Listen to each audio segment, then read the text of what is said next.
All right, so this question here is asking me to prove that the triangles AFE is similar to the triangle DAE.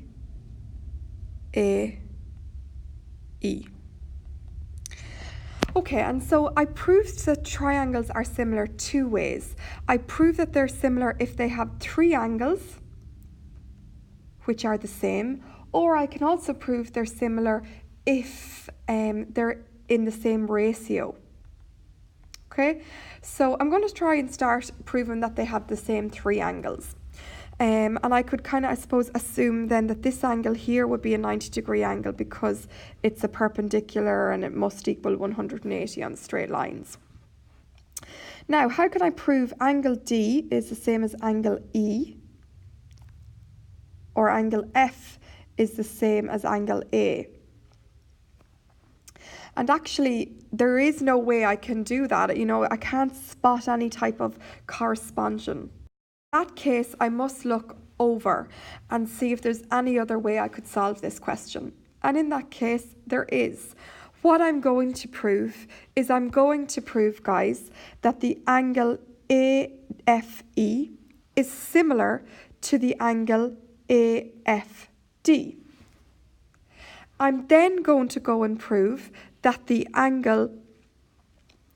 triangle ADE is similar to the triangle ADF. And when I do that, if they're both similar to this big triangle, then they must both be similar to each other. Okay, so I've got my two triangles here. The first one, AFE, and the second one, AFD. And I'm going to prove that these are similar first of all. Well, I can see here that this is a perpendicular, so I'm going to mark that in, which means that if this angle here is 90 degrees, I'm looking for a similar angle that's 90 degrees in this triangle here. And I know, okay, that I've been given here a rectangle, and I therefore know that angle A here is also 90 degrees. So that's my first step. Okay, the next thing I'm going to look at is obviously this triangle here has the angle F, okay? We can see it here in this diagram, but the bigger triangle here also has the angle F. So I can conclude that these two angles are the same, okay? And we can conclude that this angle is the same as this angle, and the reason for that is they are the same angle. Finally, I can then conclude that angle FAE is equal to angle FDA because all the angles in a triangle add up to 180 degrees. So I've now concluded that this triangle here is similar to this triangle here. Not originally what I was asked, but this will help me. Okay, the next thing I'm going to prove, or try and prove, is that the angle DAE, the triangle DAE, is similar to the triangle FAD. Okay, so I'm going to draw those in. Okay, and what do I know straight away? Well, I know that this is a 90-degree angle. I also know that this top angle here of the larger triangle is a rectangle, so it's obviously 90 degrees. So I can conclude those two angles are equal. I can then also conclude that they both have the angle D in both of them. So therefore, we can assume then that the final angle A, and on this side, angle F, would be the same for the same reason as above. They must give you 180 degrees. So if I'm to write all that down, and you write that down very similar to the way I've done it up here, you would then come to the conclusion that triangle DAE, so DAE, this triangle, and the bigger triangle here are similar. And so now that we've proved that this triangle is similar to the big triangle, and this triangle is similar to the big triangle, we can actually conclude that this triangle is similar to this triangle. In maths, we use our three symbols for therefore triangle AFE and triangle DAE are similar. in your test, a lot of people started straight into figuring out were these two similar to each other, and they weren't, okay? You couldn't find it that way. So what you needed to do was you had to prove that this triangle was similar to the big triangle, and this triangle was similar to the big triangle, therefore they were similar to each other. All right, the second part of my question asks to find the length A to D. So I'm asked to find this length here. Okay, so I suppose we'll look at some information that I do know. I've now proved that the triangle AFE is similar to the triangle DEA. I'm going to mark in my right angles in both, and I obviously know that there is a right angle if that line is perpendicular. And in this instance here, I know that the base is 5 and the height here is 12. And with this triangle here, I know the base is 12. And I'm asked to find A to D, so this bit here. Okay, so I'm going to use similar triangles and the method to do that. If I use Pythagoras' theorem, I'll be able to figure out that the side to this here is going to be 13. And that's going to be the basis to help me for the rest of it. And so similar triangles is I'm always looking for my pairs, I suppose, first of all, and using that method to help solve. I always try and put what I'm looking for on the top left. So I'm going to place X here. And so if I do that, I'm going to look at its pair, and its opposite pair is 13, equals, if I've started with this triangle, I must continue with this triangle, 12 over its opposite pair, 5. And I'm going to use this information then to solve. So I'm going to get 5x equals 156, and obviously I'm going to divide both sides by 5, and I should get 31.2. Okay, so remember, just with your similar triangles, you're looking for your contrasting pairs or your pairs that match. We were looking for x, which means we needed to know the same in this triangle. Okay, I've drawn them correctly. I've turned this one upside down, but just made sure that my right angles are in the same place, because once I can do that, that makes it a lot easier for me to label and figure things out. So that was the second part of that question.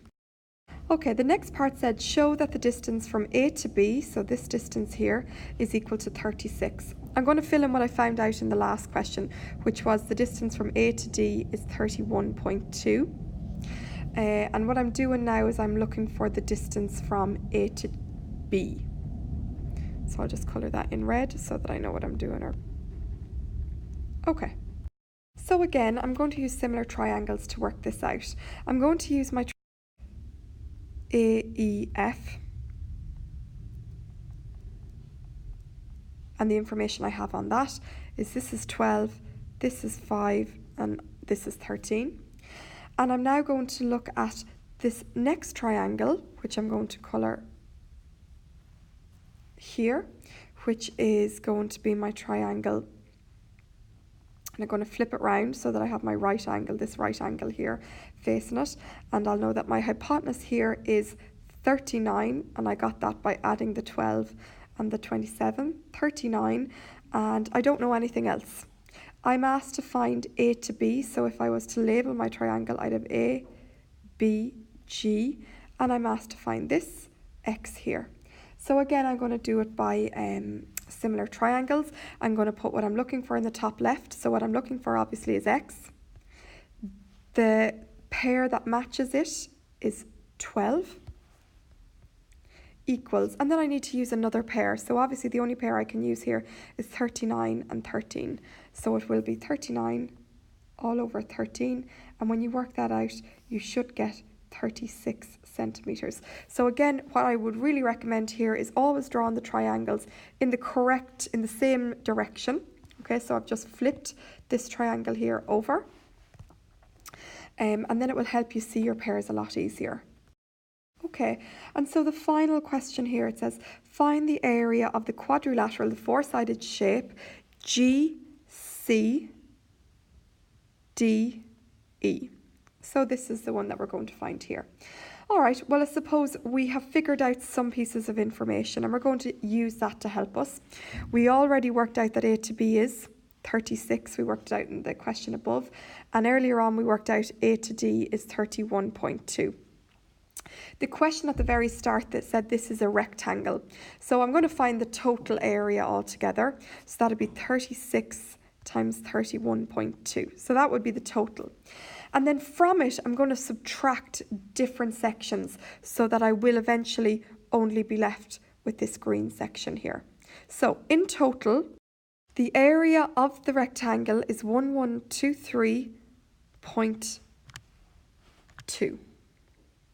Okay, so that is my total area, and from that I'm going to subtract what I can. All right, so minus. Let's have a look at what can we figure out straight away. Well, I suppose straight away is we can figure out the area of this purple triangle.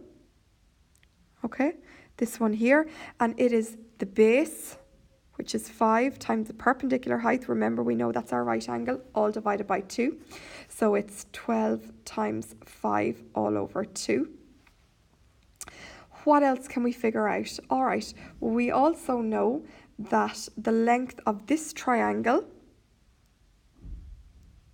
is 36. And the base of this triangle, how can we figure that out? Well, we could actually use Pythagoras' theorem to do that. So if I was to connect that up, I now know this is 36, I know this is 39, and this is my right angle triangle. So it will be 39 squared equals 36 squared plus x squared. Okay, so I figured out that the length of this base of the triangle here is 15.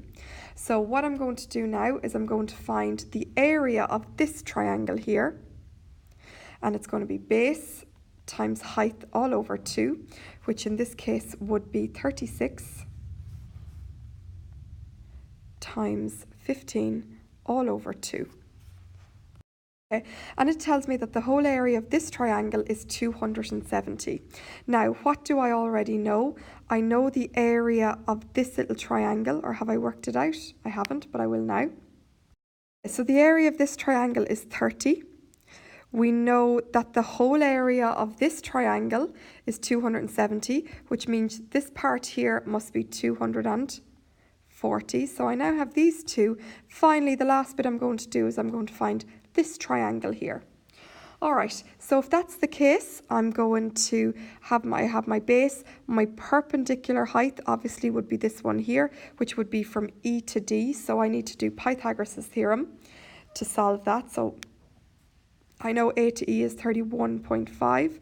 I know that the base here is 12. So this would be x, and I'm going to go ahead and do my Pythagoras' theorem. I should work that out and get x is equal to 28.8, and then if that's the case I can do my base times height now that I know that 28.8 is that. So the base times height here is going to be 12 times 28.8 all divided by 2, which in turn gives you 172.8. So now I know that this bit here is 172.8. So I merely add this, this and this, subtract it from the whole total, which we did at the start, which was 1123, and your final answer here should be 680 centimetres squared.